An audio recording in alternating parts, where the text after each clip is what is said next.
In a quaint village nestled between rolling hills, lived a man named Samuel. He was known throughout the village for his kindness, humility, and unwavering faith in the miracle-working God.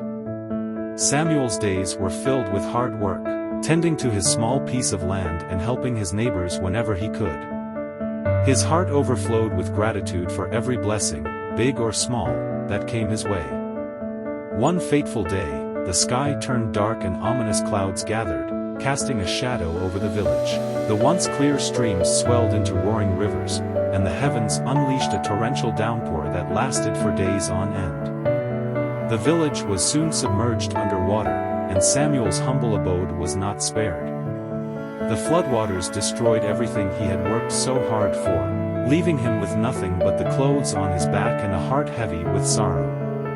In his darkest moment, Samuel turned to the words of Psalm 77 verse 14 that had been etched in his heart. You are the God who performs miracles.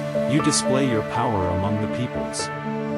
He clung to the promise of a miracle-working God who could turn even the direst of situations around. With a glimmer of hope, he decided to make a pilgrimage to a nearby town where a renowned healer was rumored to reside.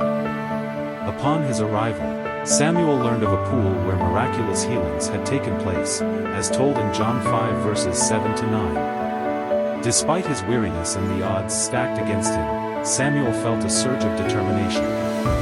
He lowered himself into the pool, believing that the miracle-working God he had unwavering faith in would indeed perform a miracle for him.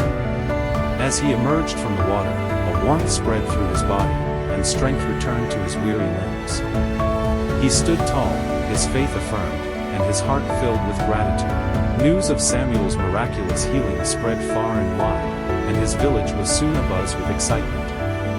Among those who heard of his story was a family in desperate need. Their beloved daughter, Lydia, lay gravely ill, her life hanging in the balance. The family was torn between grief and hope, and in their darkest hour, they remembered the story of Samuel's healing.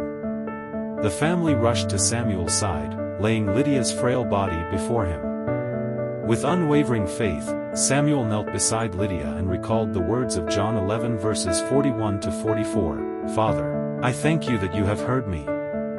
I knew that you always hear me, but I said this for the benefit of the people standing here, that they may believe that you sent me.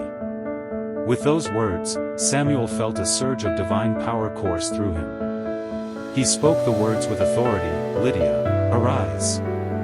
In an instant, Lydia's pallor began to recede, replaced by a rosy hue.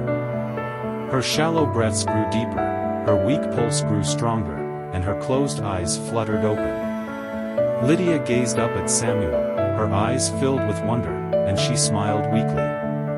The family gathered around her, tears streaming down their faces, as they witnessed the miracle that had unfolded before their eyes. Samuel's life, once marked by hardship and loss, was now forever changed. His unwavering faith in the miracle-working God had not only transformed his own circumstances but had become a beacon of hope and inspiration for an entire village. From despair to dancing, Samuel's journey mirrored the truths in Psalm 77 verse 14, John 5 verses 7 to 9, and John 11 verses 41 to 44. The miracle-working God had indeed displayed his power among the people, turning sorrow into joy, sickness into health, and despair into unwavering faith. And so, the story of Samuel's faith and the miracles he had witnessed continued to be shared through generations, a testament to the enduring power of belief, the boundless mercy of God, and the transformative nature of divine intervention. Follow for more daily Bible reading and know more about the Bible. Kindly subscribe to my YouTube channel and follow for more.